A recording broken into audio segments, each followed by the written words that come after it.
Alright guys, let's go ahead and get started on this online quiz, Parametrics 1.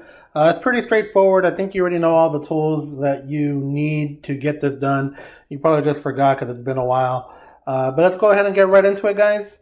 It says express the curve by an equation of x and y given, and they give you that x of t is this guy and y of t is this guy. So I see that x equals t squared, and I see that I only have one t there. So from this one, I can tell you that, let's see, if x equals t squared, so that means t equals the square root of x. All I did was take a square root, see, like that. And then that square root and square root went away. So I'm going to plug this guy in for y of t. So I have y equals 2, and then what is t? Square root of x plus 6. And then what I'm going to do is I'm going to move that 6 to the other side. So I'm going to write y minus 6 equals 2 square root of x. Now I notice that I don't see a square root of x in any of them. So you're going to square both sides to get rid of the square root. So when you square root of that, when you square root this expression, laws of exponents comes into play. 2 squared is 4, and then square root of x and square root of x is x, and there it is. So 4x equals, I didn't put the square there. 4x equals the square of 1 minus 6 squared. Or, y minus 6 close parentheses squared. So there it is. All right, let's go to the next one, guys. Express the curve by an equation x and y given, and I have this and this. And now remember what's always true: cosine squared theta plus sine squared theta is equal to 1. That's an always true statement, guys. So from that I can say, let's see, we're going to say that x over 2 equals cosine of t, because, divide both sides by 2, and there it is. And then y is just sine, so I'm going to replace this. So what am I going to do? I'm going to go ahead and substitute x over 2 for cosine squared, right? So what I'm trying to tell you guys is that you can, as long as these arguments match, that's always true, right? You don't have to put a t, you can put a theta or whatever it may be. So let's go ahead and substitute. So here we go. So I'm going to write x over 2 squared plus sine is just y, so y squared equals 1. So when I square, initially you don't see how there's no rational functions. So I'll square this, x squared over 4 plus y squared equals 1. And from there, look, see how none of that equals. So what I'm going to do is I'm going to find a common denominator. So I'm going to multiply this guy by 4 over 4.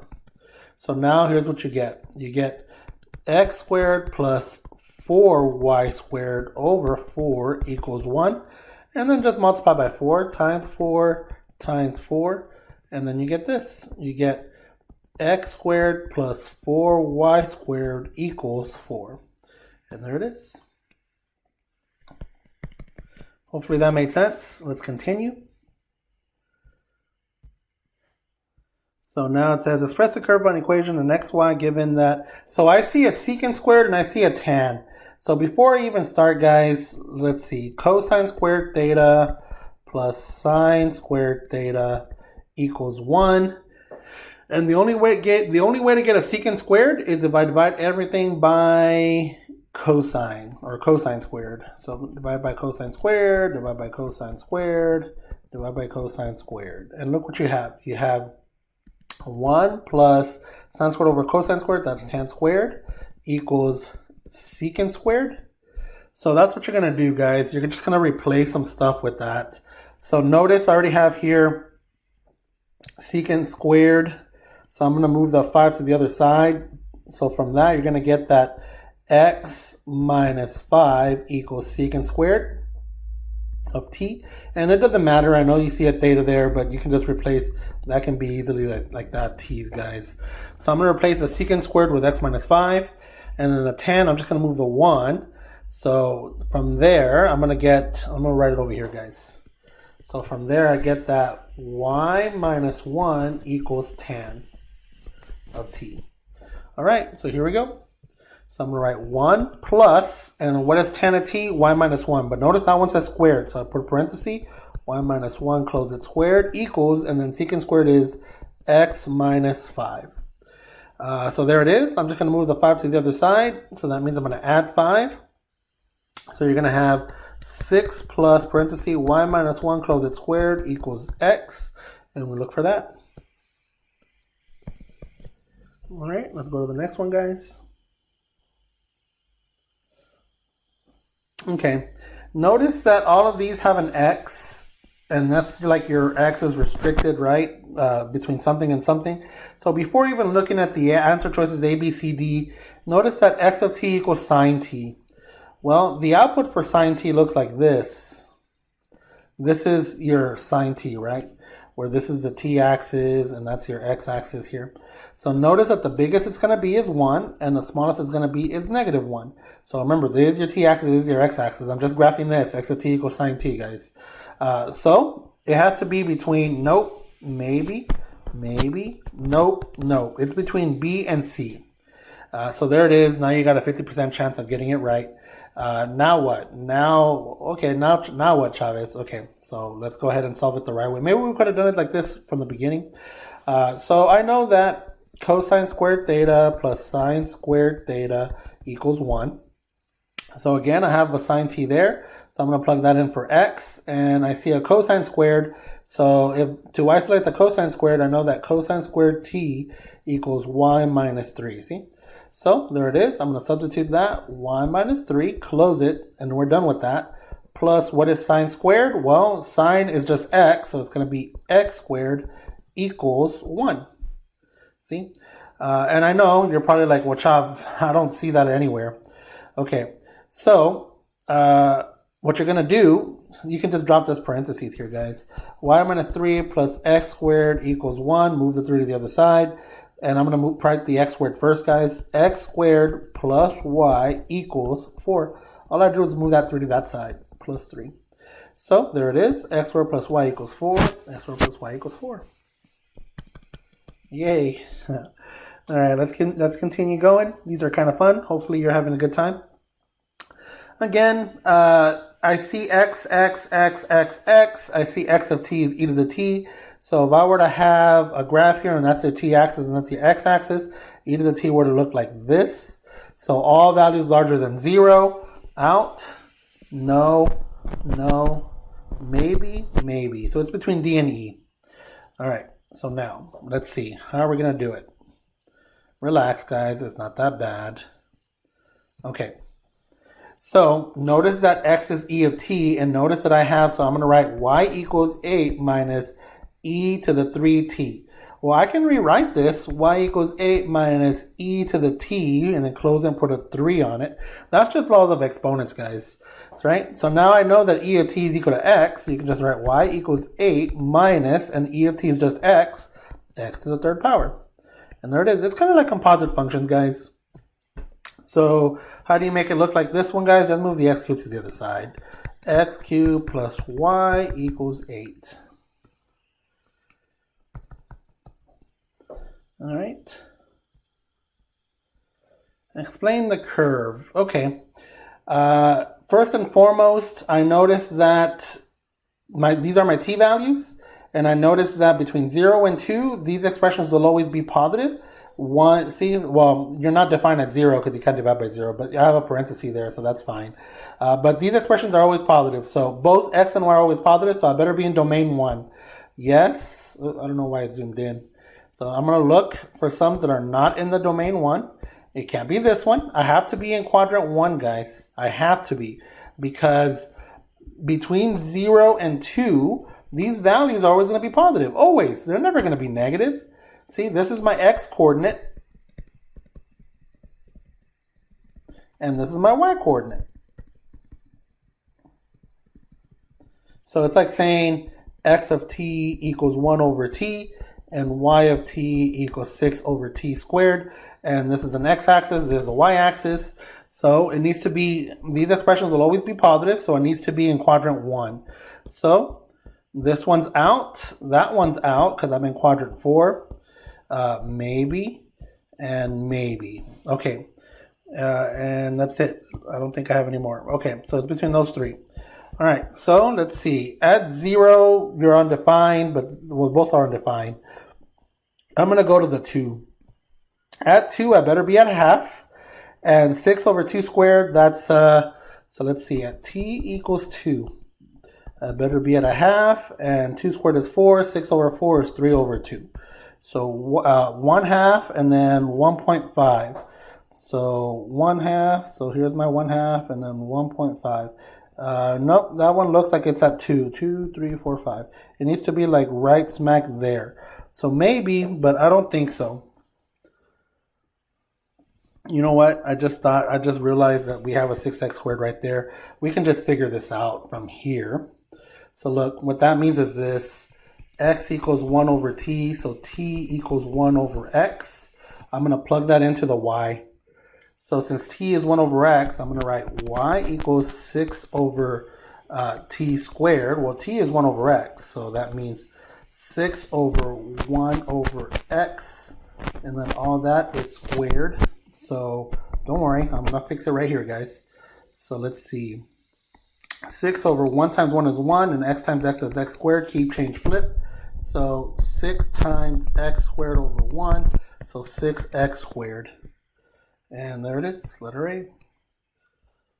Let me see. I want to see the other two.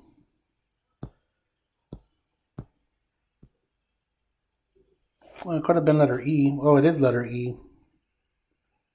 Yeah, it's letter E because look, that's a half, and that looks like it's a 1.5. 0.5,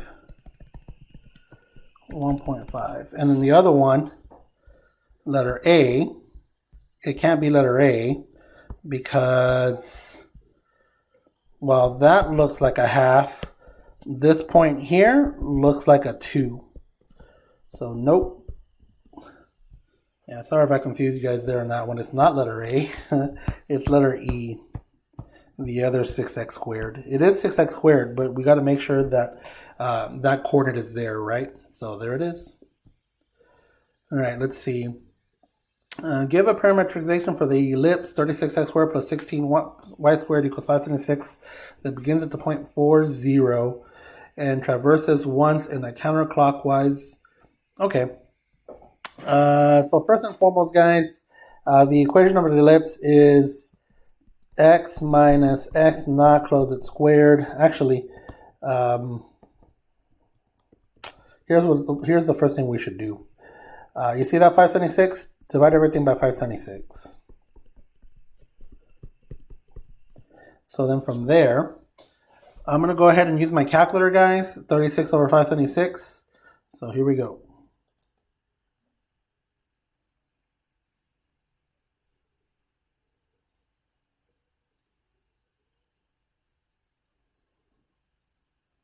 So I'm going to go 36 over 576, and I'm going to turn that into a fraction. Math, fraction, enter.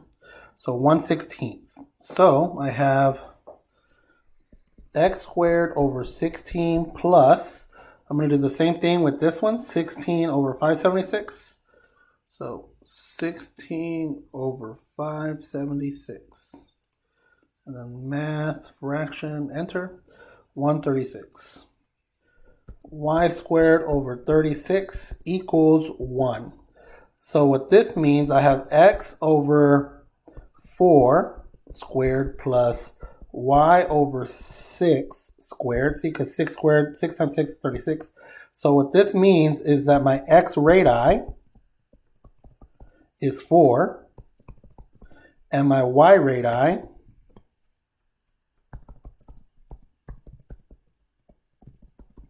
is 6. So if I'm centered at the origin, which I am, that's in the center, ellipse centered at the origin, I would go 4 to the right and 4 to the left, and then 6 up and 6 down. And I would look something like, and I didn't do a good job of that, so sorry guys. That's 4 and that's 6. So I come back and I need to remember that x equals r cosine theta, and that y equals r sine theta. I know that my x radii is 4, so the 4 goes in here. And I know that my y radii is 6, so my 6 goes in there. So 4 cosine, 6 sine. And between 0 and 2 pi, that would do 1 complete revolution. So there it is. So hopefully that made sense, guys. The equation of an ellipse is x minus x naught over rx squared plus y minus y naught over ry squared equals 1, where x naught, y naught is the center.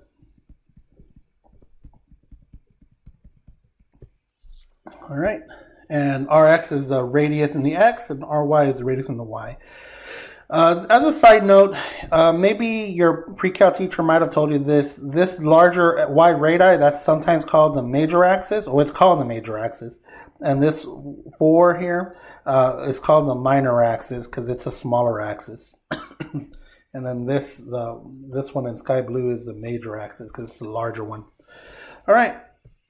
Now we're getting towards this. Question 8, find a parameterization of this stuff here. For the line segment -7, -10 to 6, 4. So when t is 0, I need to have this coordinate, that x coordinate and that y coordinate. And when t is 1, I need to have this x coordinate and that y coordinate. So I look at my answer choices, and I'm going to plug in 0, and I better get a -7 for the x and -10 for the y. So 0, so -7, and 0, -10, that one works. 0, -7, 0, -10, that one works. 0, -7, 0, -10, that one works. Obviously, we know that's the answer, right? But pretend you don't know that. 0, -7, 0, -10, that one works. 0, -7, 0, -10. So all of them work for the initial one. That's fine, no big deal. They're not going to work for this one. So when t equals 1, I better get x equals 6 and y equals 4. So when t equals 1, 13 minus 7, 7, 8, 9, 10, 11, 12, 13. That's 6, so yeah. And then if I plug in a 1, I better get a 4. -10 plus 15, that's a 5. So that one's out. So out. If I plug in a 1, remember, this is what I want to get, a 6, 4. Plug in a 1, -13 minus 7, nope, out. Because you get a larger number, a larger magnitude negative number, right? 13 and 7, what's that? 13, 14, 15, 16, 17, 18, 19, 20. So you get -20 there. Nope. If I plug in a 1, 13 minus 7, that is a 6. If I plug in a 1, 14 minus 10, that is a 4. Obviously, that's the answer. But let's check the others just in case. 14 minus 7, again, that's a -21, right? 14, 15, 16, 17, 18, 19, 20, 21. Yep, out. That's not a -21. You better get a -6 there, guys. Again, this one here gives you a -21 when you plug in a t equals 1. So that one's out. So you can see C is the only answer choice. And that's exactly what we're doing on question 9 as well, guys. Plug in a 0, you better get 10, 8. So let's see if this one has 10, 8 for all of them. Plug in a 0, 10, 8, yes. Plug in a 0, 10, 8, yes. Plug in a 0, 10, 8, yes. Plug in a 0, 10, 8, yes. Plug in a 0, 10, 8. This one does not get an 8 because this one's always 0 for y equals. This one you don't get that t equals 8. See? You don't get that t equals 8. The t value, you're always 0 on this one. The y value is always 0 on that one.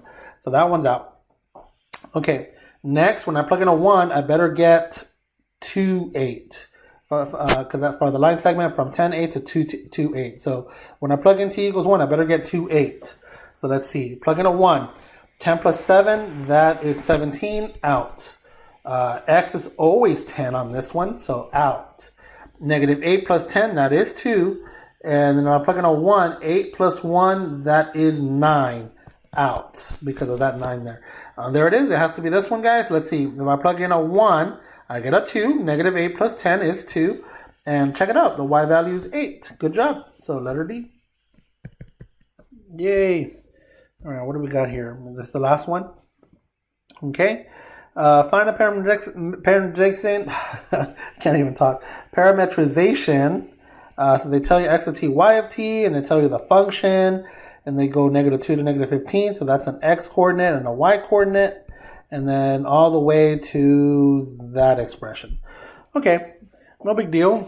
Since they tell me, let's see. Well, I guess for this one, the best way I would do it is to let your answers give you the answers. So I can see here. Okay, if y equals t, and x equals this function. Well, look, that function will not give you this. So if y equals t, you would have this. Let's substitute the t. Let's substitute t for y. So you would have x equals y cubed minus 3y squared plus 5. Well, this is y equals x, so it can't be that. So you know that you can't have y equals t, so it can't be those two. Now look at this one. So x of t, x equals t. and y blah blah blah. So if t equals x, so I'm going to substitute. So they're saying that x equals t, and I'm going to substitute, guys. So if x equals t, that means t equals x, right? So I'm going to plug in an x everywhere I see a t. Y equals x cubed minus 3x squared plus 5. OMG, look, that's the same expression. And then if x equals t, for -2 all the way to -1, yep, -2 when initially, and then it goes all the way to t equals -1. Well, look, there's a -1 there. And then if you plug in a -2, do you get a -15? Yes. -2 cubed minus 3 times -2 squared plus 5. Let's see, -2 cubed, that's a -8, minus -2 squared is 4. 4 times 3 is 12, plus 5. -12 plus 8, or -12 plus a -8, that's -20, and then plus 5, that's a -15. Yep, I get a -15. When you plug in a t equals -1, do you get a 1? Yep, you definitely do, guys. Look, I'm going to plug in a -1.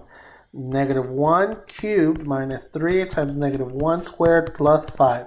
-1 cubed is -1 minus -1 squared is 1. 1 times 3 is -3 plus 5. -3 minus 1 is -4 plus 5 is -1. Oh, -4 plus 5 is 1, sorry. Is 1, which is what I wanted. Sorry about that. Which is what I wanted, guys. I wanted a 1. So there it is. And yeah, so hopefully all that made sense, guys. And hopefully now you remember how to do it. It's not that bad. Yeah, let me know if you have any issues. And yeah, all right. Talk to you guys later. Bye.